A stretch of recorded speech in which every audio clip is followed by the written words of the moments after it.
फिर वो हृदय से ही आपको प्राप्त करने की चेष्टा, प्राप्त करने का श्रेष्ठ मार्ग सुषुम्ना नाड़ी से ब्रह्म रंध्र तक गई हुई है। अब भगवान को प्राप्त करने का जो मार्ग है हृदय से लेकर, तो श्रेष्ठ मार्ग है सुषुम्ना नाड़ी के द्वारा आप ब्रह्मरंध्र यहाँ तक पहुंच सकते हैं। तो यहाँ पर योग विद्या विषय वास्तव में विषय आ गया। और जो पुरुष इस ज्योतिर्मय मार्ग को अर्थात सुषुम्नामय मार्ग से प्राप्त कर लेता है और उससे ऊपर की ओर बढ़ता है, वह फिर जन्म मृत्यु के चक्कर में नहीं पड़ता। ये देख लो, यहाँ पर वो विषय भी आ रहा है। ये ज्ञान का विषय है, सूक्ष्म विषय है, योग मार्ग का विषय है, गूढ़ विषय है और मूल वास्तविक आध्यात्मिक विषय है। हमें अपने शरीर के बारे में भी ज्ञान नहीं होता है। हमारे शरीर में बहुत से लोग कुंडलिनी, योग मार्ग आदि सब चर्चा तो करते हैं, लेकिन जो अनुभव करते हैं, वास्तविक जो भक्ति भी करते हैं, ज्ञान मार्ग से भक्ति भी करते हैं, तो ये सारी चीजें अनुभूतियां होती हैं।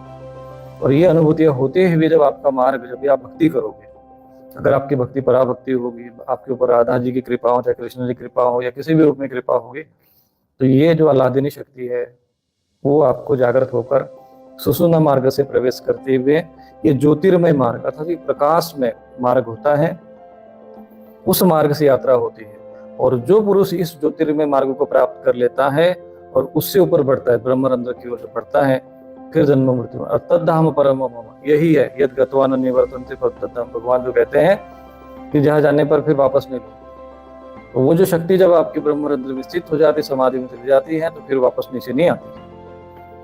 अभी तो वो शक्ति जो है वो अपने कंठ के नीचे ही घूमती रहती है, लेकिन जैसे वो समाधि में चले जाते, फिर नीचे वापस नहीं आती है और फिर वो जन्म मृत्यु के चक्कर में नहीं पड़ता और उसका मोक्ष होता है। तो वास्तविक मोक्ष का मार्ग जो है वो आपके भीतर ही है, जो आपको एक श्रेष्ठ गुरु के मार्गदर्शन में ही आप इसका प्रत्यक्ष अनुभव कर सकते हैं।